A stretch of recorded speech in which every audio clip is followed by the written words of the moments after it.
Okay, here's a video, hopefully helping walk you through this section. This is what I've been wanting to make for all the other sections, and I just haven't gotten to it yet, but here is what we have for M through O.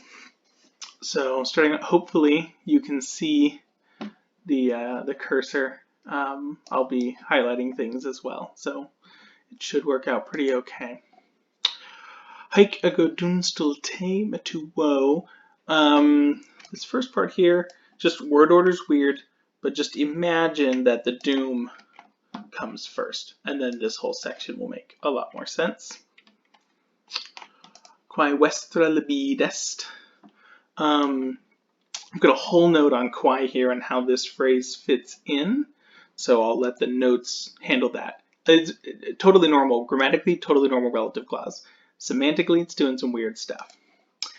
Esse peregrino captus amore potes. Just note, peregrino amore. And then we'll do a strong blue. Captus potes. It's synthesis. It's that synthetic sort of interlocking word order. Forsitan, another word for maybe.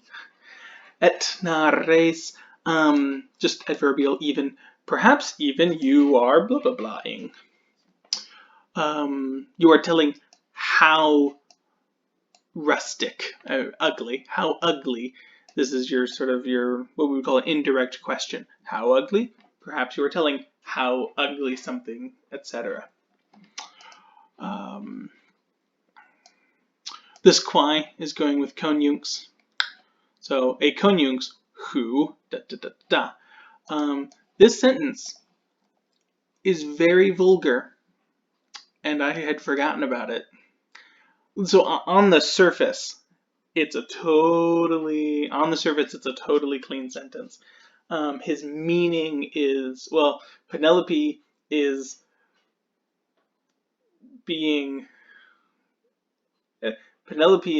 insulting Odysseus, kind of, and she's doing so in such a way that she's implying that he says rude things about her. I'm uncomfortable with that sentence as well, the way that it ends up wording out. So feel free to skip that one. I've got a note that just tells you basically all of that. Feel free to skip it. I'm not gonna force anyone to translate that sentence at all. Period. I refuse. Falar. This is subjunctive and passive. Enjoy that. It's just, perhaps I am blah blah blah, or something like that. Et hoc crimen tenues vanes catenauras. Oh, this one, tenues vanes catenauras. We have the exact same idiom in English. You'll enjoy that one, I think, when we get there. We have the exact same idiom in English. Ne vere vertendi libera vessevelis. I challenge you. Read that one out loud. It's kind of a tongue twister. Revertendi liber. I have a note on it. This is a gerund. It's a noun. Notice how it's an E. It's genitive, so it's of returning. So a gerund is a verbal noun, and it just refers to the act of that verb. So think of a word like amo. Amandum means the act of loving. Reverto means to return. Revertendum means the act of returning. So this is revertendi liber, free, and then genitive stuff, free of returning, meaning able to return.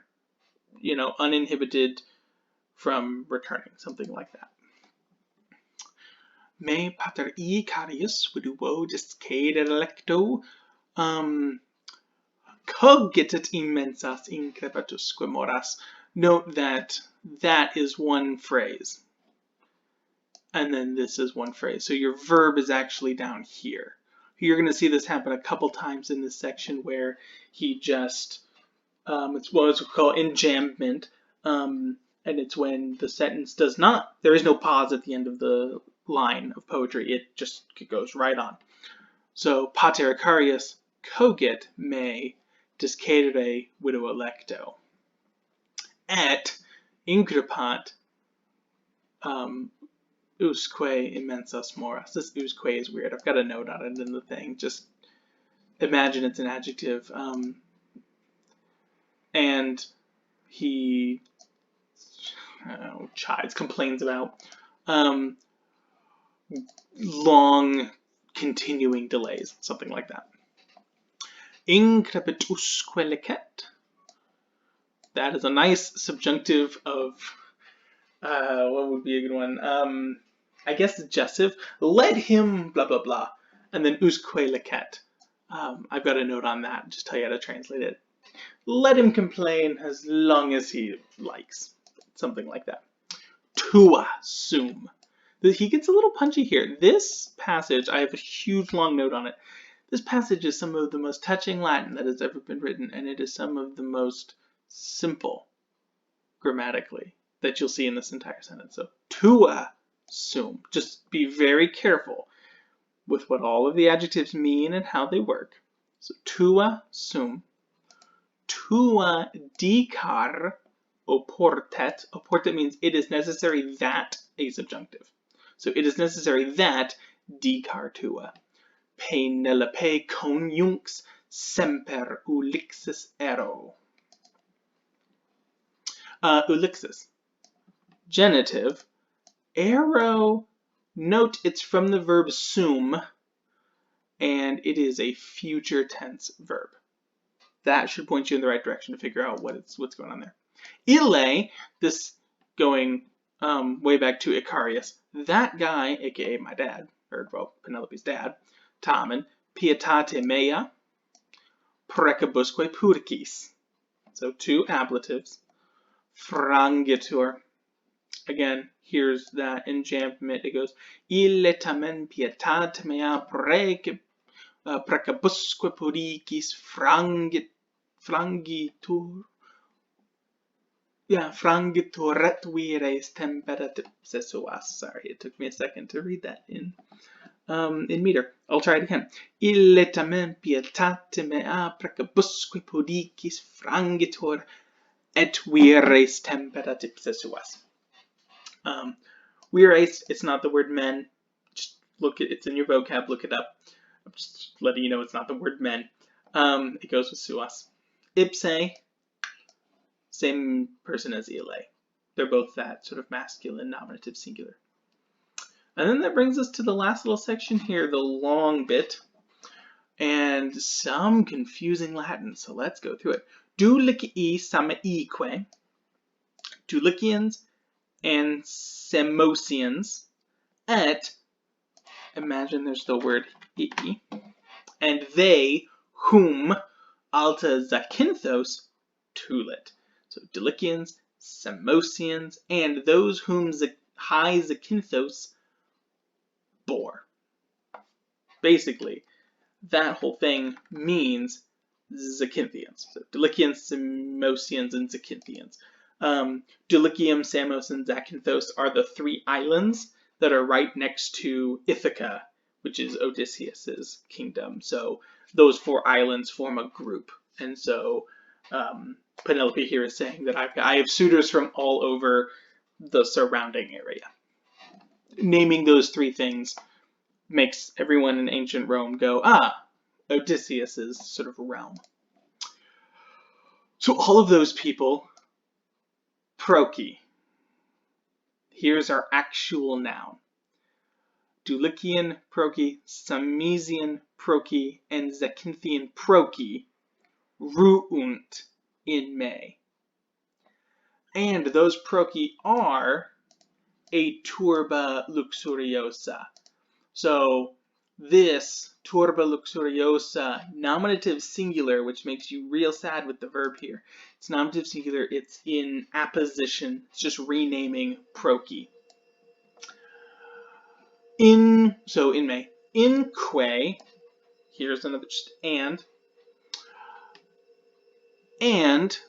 in tua aula, regnant nullis prohibentibus. I don't Remember how much we've talked about ablative absolutes? So I put a note on it. Viscera nostra, tuae opes, dilacerantur. Viscera nostra and tuae opes are both the subject. And then dilacerantur. So think of it, we had that one sentence about setting up tents. Achilles, Odysseus, they set up tents. Here it's Viscera nostra, tuae opes. Those are both delicerantur. Quid. Quid means what, normally, right?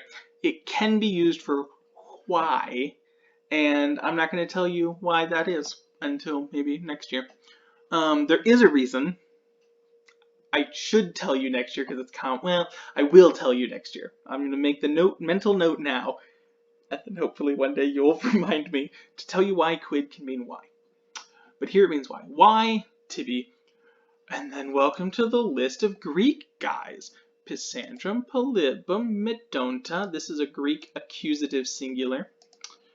Eurymach, and then here, avidas is our accusative to continue. So accusative, accusative, accusative, accusative. And then here's the two genitives, the dude's names that go on with the avidas manus. Atque alios, more accusative, referam. Oh boy, look at that. Look at that. That's one sentence. And it looks long and it looks confusing, but basically it's just why to you should I verb this guy, this guy, this guy, the hands of these guys, and all of the others. So it's just a lot of direct objects. Long sentence, but really not grammatically too much going on. This one's the nightmare, and I'm just going to translate this for you and walk you through it right here. So you'll get to the sentence, and she's telling him about all of these people whom, all of them.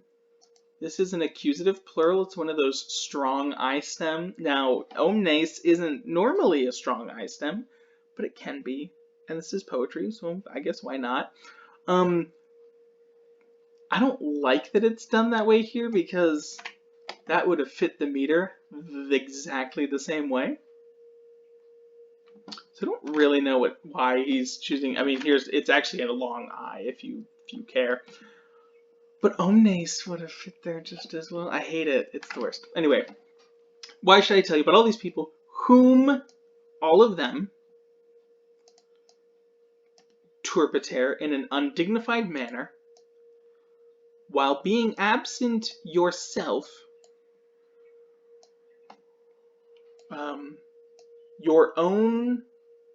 with your own things, which were acquired by your blood, you are furnishing.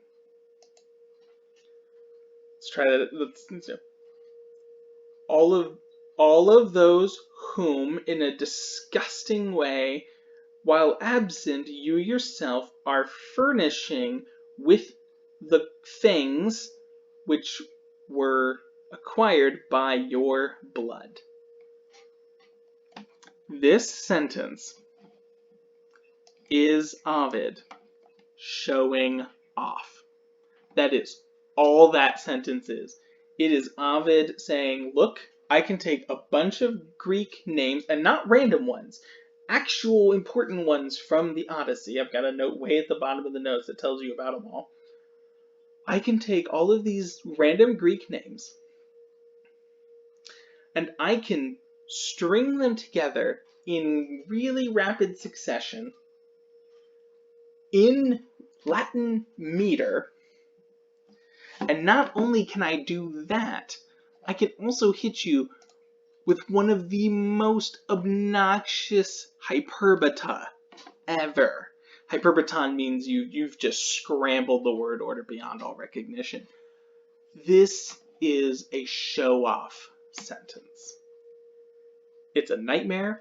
No Roman citizen hearing that sentence, hearing at least this last part, the first part's not too bad to understand what's going on. It's just impressive. I don't think I know for a fact the average Roman citizen would not have known what Ovid was saying when he said this sentence. It's okay that you and I do not know what he's saying, and that it took me, the teacher, it took me a while to have any idea what that sentence is going through. I mean, it's awful. I went to the English. I looked at the English, and then I thought, how does that mean that?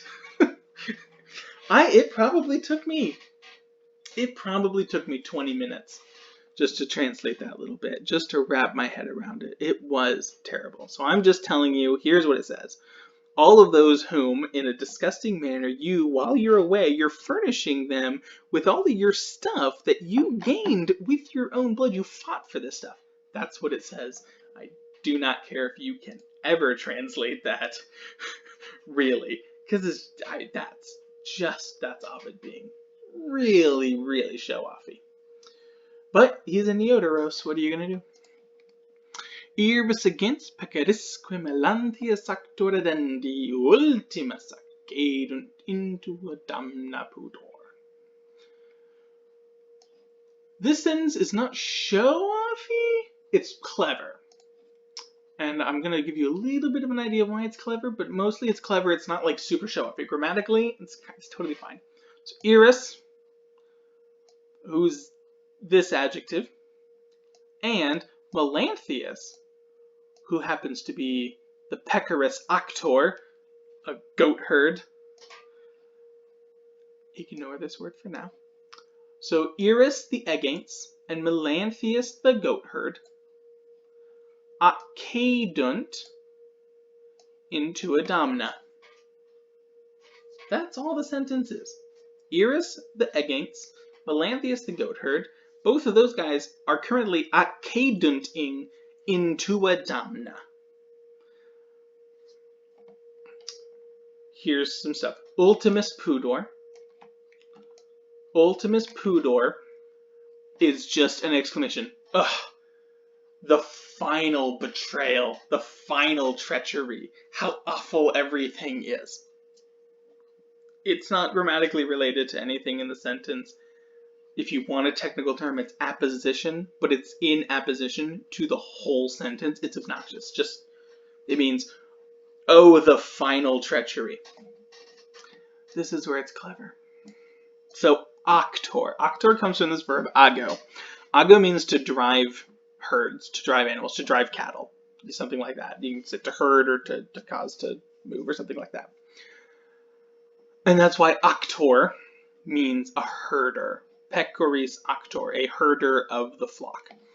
A goat herd. It also weakens. Verbs do this sometimes. They weaken in strength. We talk about this with the word love all the time. You love pizza. When you say you love pizza, which you don't mean that you are literally in this all-encompassing emotion towards pizza. You just mean you like it. It's a weakening of the force of a verb. Totally normal thing for language to do. It's also normal for the weakened form and the strong form to coexist at the same time. So you can still love with all of your heart and love pizza. And the language is totally malleable enough to handle that. Same with this verb. Ago means to drive cattle. It's got a very specific meaning. It also just means to do. It's the weakest verb. To do. That's why you get things like to act. To do something. It comes from the same word. What's happening here is that not only is he a goat herd, he is also the doer of the pecoris adendi. He's the doer of the flock to be eaten. This is another one of those, it's a future passive participle. And so what it means is he's the doer of the herd to be eaten. Which in English we would word as he's the doer of the eating of the herd. We call this a gerundive flip because To be eaten is a gerundive. Future, think about it, future, passive, participle. It's happening in the future, it's happening to the thing, and it's this verby adjective stuff. So the herd to be eaten, the herd that is going to be eaten. Eating, the act of eating, is a gerund. We talked about that earlier with the act of returning, the act of eating. So what we in Latin we express with the gerundive. He is the doer of the going to be eaten herd. That's a gerundive. In English, we would say he's the doer of the eating, gerund, of the herd. And so what we express in English with a gerund, eating, we express in Latin with a gerundive, going to be eaten. In English it's a gerund, in Latin it's a gerundive. Hence, we call this the gerund-gerundive flip. I was going to teach this to you in a real lesson at some point before we got to this line this semester. I had a whole lesson made up for it, and we are going to cover that next year. And not this year, and that's just something we're all going to live with again. But if you Google the gerund-gerundive flip, I'm sure you will find videos all about it. It is one of my favorite things in all of Latin. But now that I've taken most of this video to tell you about two words, that's the cleverness here. You get both Melanthius, the herder of the goats, the herder of the herd, the driver of the herd, and Melanthius, the doer of the eating of the herd. You get both of them, and you get them in order, which is nice. Melanthius, the goat herd, that's a character we know. Melanthius, the one who's making everyone else eat Odysseus's goats. And we go, ooh, I don't like Melanthius now. He's the worst. And he is the worst. I have a whole note on him. He's the last person to get punished. In the whole Odyssey, he's the last person to get punished for the stuff going on at Odysseus' house. And what they do to him is horrifying. So enjoy it. If any of you have ever seen The Princess Bride, there is a slightly offhand reference to Melanthius. I'll let you read the notes and watch that movie and see if you catch it. But that's what I've got for these sort of things. So hopefully this video is helpful. Hopefully this video coupled with the notes works really well. I'm going to cut it off here just so it doesn't get a lot longer. I'll see you all when I see you all. Ciao.